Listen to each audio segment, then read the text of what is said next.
আসসালামু আলাইকুম প্রিয় দর্শক, এবারে ঈদটা একটু অন্যরকম ছিল এই অর্থে, ঈদের আগে আমি বলেছিলাম, ঈদের আগের একটা অনুষ্ঠানে বলেছিলাম এবারে ঈদটা মানুষের মধ্যে ভোগান্তির আতঙ্ক কম ছিল। পুরো একটা রমজান মাস গিয়েছে, দ্রব্যমূল্যর একটা স্বস্তি ছিল। ঢাকা থেকে বাড়ি যাওয়ার পথে ভোগান্তি কম ছিল, টিকিট পাওয়া গেছে এবং এ নিয়ে কোনো বাড়তি টেনশন করতে হয় না, স্টেশন থেকে কাউকে ফিরে আসতে হয় নাই, এগুলো নিয়ে একটা স্বস্তি ছিল। তারপর ঈদের নামাজ নিয়ে, ঈদের দিনের ঘটনা প্রবাহ নিয়ে এখানেও কিছু ঘটনা প্রবাহ ঘটেছে, যেগুলো নিয়ে আমি মনে করি যে একটু ছোট ছোট করে আমি একটা আলাপ করি। প্রথমত যে আলাপটা আমি করবো সেটা হলো যে দেশের সবচেয়ে বড় জামাত এদিন হয়েছে ময়মনসিংহ ঠিক নয়, ওই শোলাকিয়ার সেই ঐতিহ্যবাহী ঈদগাহ ময়দানে। সেখানে প্রায় 7 লাখ মুসল্লি এবার ঈদের নামাজ পড়েছেন। 7 লাখ, কিন্তু এটা বিশাল ফিগার, চিন্তাই করা যায় না। একটা ঈদের জামাতে 7 লাখ লোক হাজির হয়েছিলেন। এবং এটা একটু এবার বৈশিষ্ট্যটা অন্যরকম এই কারণে বললাম যে এখানে লোক সংখ্যার দিকটায় যে রেকর্ড হয়েছে তাই নয়, এবার এখানকার যিনি আপনার ইমামতি করেছেন তিনিও চেঞ্জ হয়েছেন। বরাবরে এখানে ইমামতি করতেন ইসহাহুল মুসলিহীন পরিষদ নামে একটা সংগঠন, তার চেয়ারম্যান ছিলেন মৌলানা ফরিদউদ্দিন মাসুদ। উনি আওয়ামী সংশ্লিষ্ট আওয়ামী ঘরানার ইমাম হিসাবে বিতর্কিত ছিলেন, পরিচিত ছিলেন। তার পরিবর্তে এবার দায়িত্ব দেওয়া হয়েছে, মুতোয়াল্লি নিয়োগ করা হয়েছে, স্থায়ী ইমাম হয়েছেন যিনি শহরের বড় বাজার জামে মসজিদের খতিব মুফতি আবুল খায়ের মোহাম্মদ সাইফুল্লাহ। উনি আগেও ছিলেন এখানে, ওনাকে আবার নতুন করে পুনর্বহাল করা হয়েছে। আর এছাড়া বিকল্প ইমাম হিসেবে নিয়োগ পেয়েছেন হয়বতনগর AU কামিল মাদ্রাসার আরবি তফসির বিভাগের প্রভাষক জুবায়ের ইবনে আব্দুল হাই। এই দুটো ঘটনাই একটু নতুন। এরা আওয়ামী লীগের আমলে খুব একটা পাত্তা পাইতো না, এখন তারা এখানে ইমাম হিসেবে নিযুক্ত হয়েছেন এবং তারাই নামাজ পড়িয়েছেন। এবার আমি দ্বিতীয় যে ঘটনাটা বলবো, এটার সঙ্গে একটু রাজনীতি জড়িত আছে। এদেশের অনেক মানুষের এটা নিয়ে আগ্রহ ছিল দেখার জন্য। সেটা হলো বিএনপির যে ভারপ্রাপ্ত চেয়ারপারসন তারেক রহমান এবং বিএনপির যে চেয়ারপারসন বেগম খালেদা জিয়া অনেক বছর পরে, দীর্ঘ 8 বছর পরে আজ এই পুরো পরিবার একত্রে ঈদ উদযাপন করেছেন।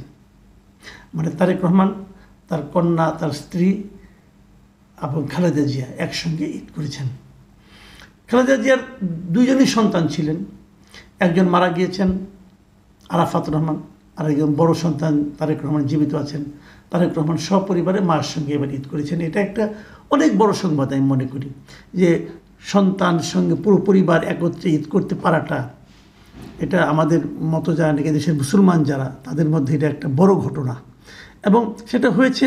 এবং তারেক রহমান সেই মার সঙ্গে ঈদ করার যে বিষয়টা, একসঙ্গে থাকার বিষয়টা, এটাকে উনি ওনার ফেসবুক পেজে উনি এটাকে শেয়ার করেছেন। উনি 2টো ছবিও দিয়েছেন। একটা ছবিতে দেখা যাচ্ছে তারেক রহমান, তার পাশে তার কন্যা, মাঝখানে তার মা এবং তার মার পাশে তারেক রহমানের স্ত্রী, এরা দাঁড়িয়ে আছেন এই ছবিতে।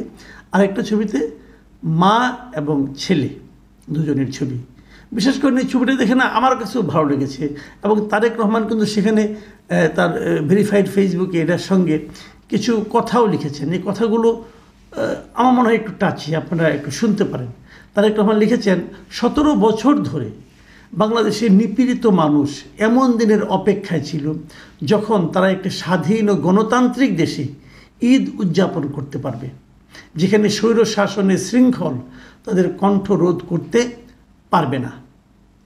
আরেকটা কথা লিখেছেন যে প্রায় 2 দশক পর আমরা পবিত্র রমজান শেষে ঈদ উদযাপন করছি এক স্বাধীন বাংলাদেশে, যেখানে স্বৈর শাসনের কোনো অস্তিত্ব নেই।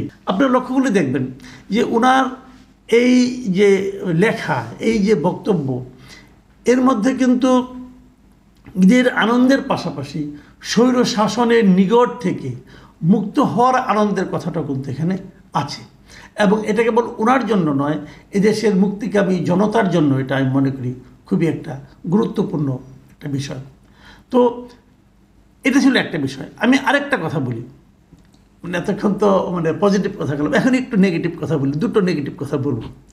প্রথমত যেটা বলবো সেটা হলো যে নারায়ণগঞ্জে একটা ঘটনা ঘটেছে। নারায়ণগঞ্জ সদর উপজেলার কাশীপুর ঈদের নামাজে ওখানে মোনাজাতে, যিনি মোনাজাত পড়িয়েছেন, যিনি ইমাম ছিলেন, উনি মোনাজাতে সময় সবার জন্য মোনাজাত করেছেন। সারা বিশ্বের মানুষ যারা অসুস্থ আছেন তাদের জন্য মোনাজাত করেছেন, যারা মারা গিয়েছেন তাদের জন্য মোনাজাত, যা হয় আর কি সবসময় সবার জন্য মুসলিম উম্মার জন্য মোনাজাত করেছেন। কিন্তু এই ইমাম, তার নাম হলো আপনার মুফতি মোহাম্মদ ইমদাদুল হক, তিনি এই মোনাজাতে খালেদা জিয়ার নাম উল্লেখ করে আলাদাভাবে স্পেশালি কিছু বলেননি। এই অপরাধে তাকে ওখানকার যুবদলের এক নেতা হুমকি দিয়েছে বলে এই ইমাম সাহেব নিজের ফেসবুক পেজে উল্লেখ করেছেন।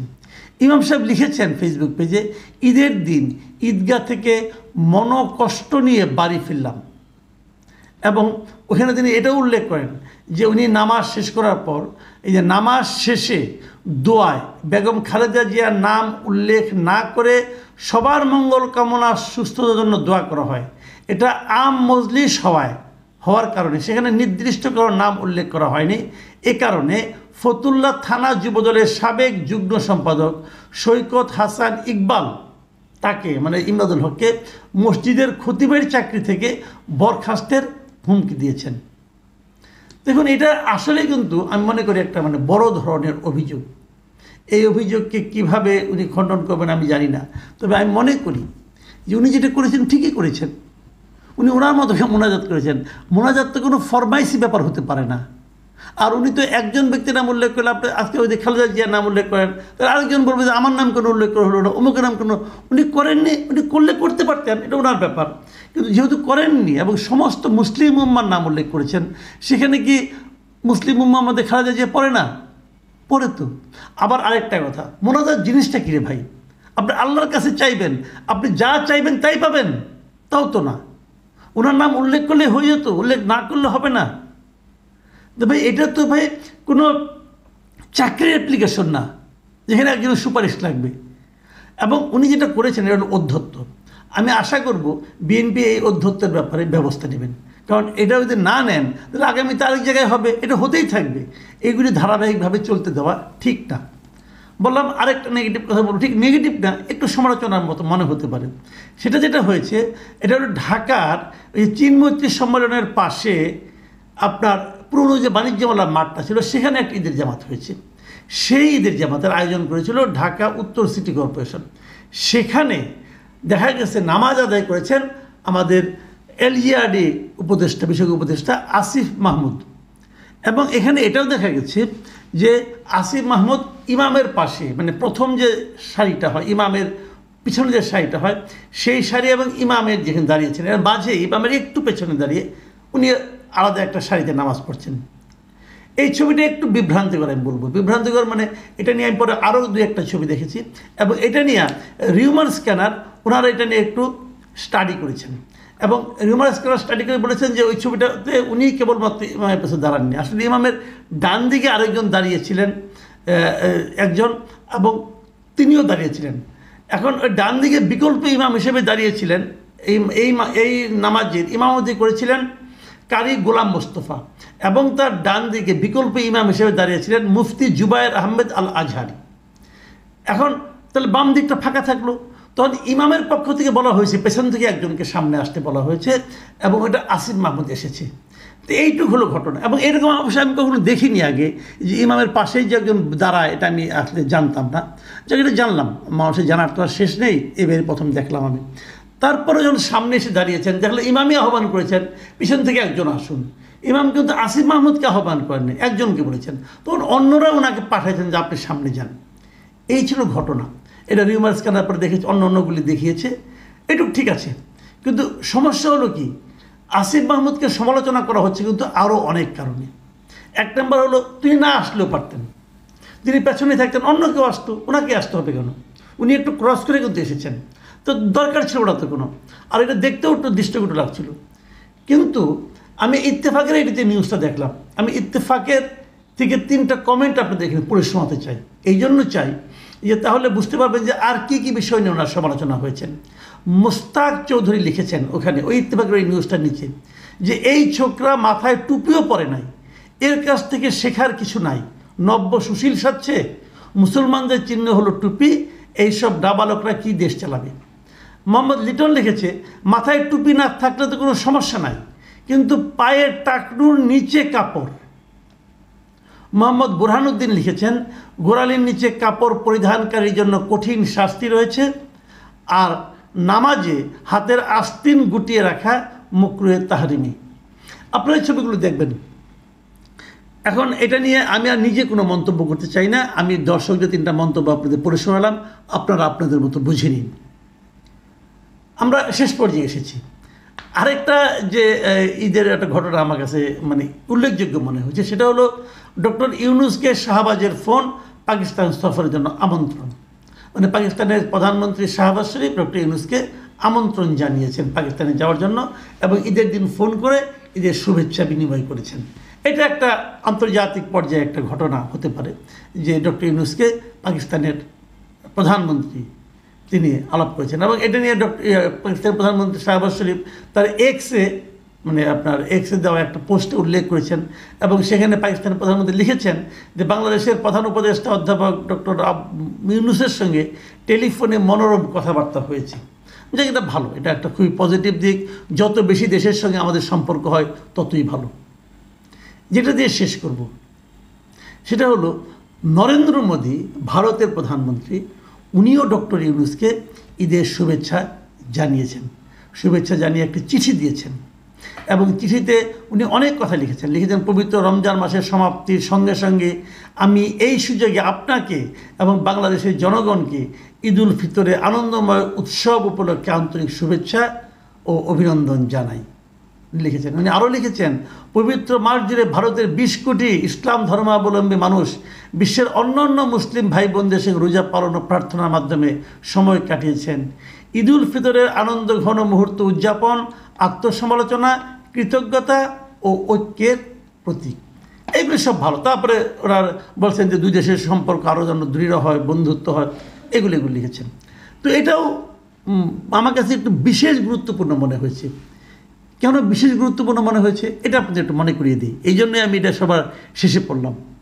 বিশেষ গুরুত্বপূর্ণ এই কারণে যে নরেন্দ্র মোদী এবার ডক্টর ইউনূসকে শুভেচ্ছা বাণী জানালেন ঠিক ঈদের দিনই, উনি যেদিনের ঘটনা সেদিনই জানালেন।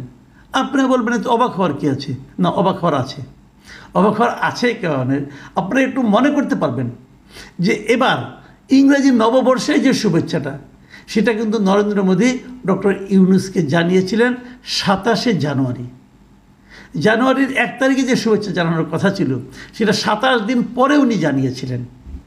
তাহলে কি আমরা ভাবব যে বরফ একটু একটু গলছে? কারণ এবার তো 27 দিন অপেক্ষা করতে হয়নি, ঈদের দিনই ঈদের শুভেচ্ছা জানিয়েছেন। আমি জানি না কূটনীতিবিদরা কী বলবেন, আমি জানি না এ ব্যাপারে বিশেষজ্ঞ, আন্তর্জাতিক বিশেষজ্ঞরাও কী বলবেন, কিন্তু আমার কাছে এই জিনিসটা ভালো লেগেছে। এবং দুইটা প্রতিবেশী দেশের মধ্যে একটা সৌহার্দ্যপূর্ণ সম্পর্ক শুরু হতে যাচ্ছে এমনটা মনে করার সুযোগ মনে হয় আছে।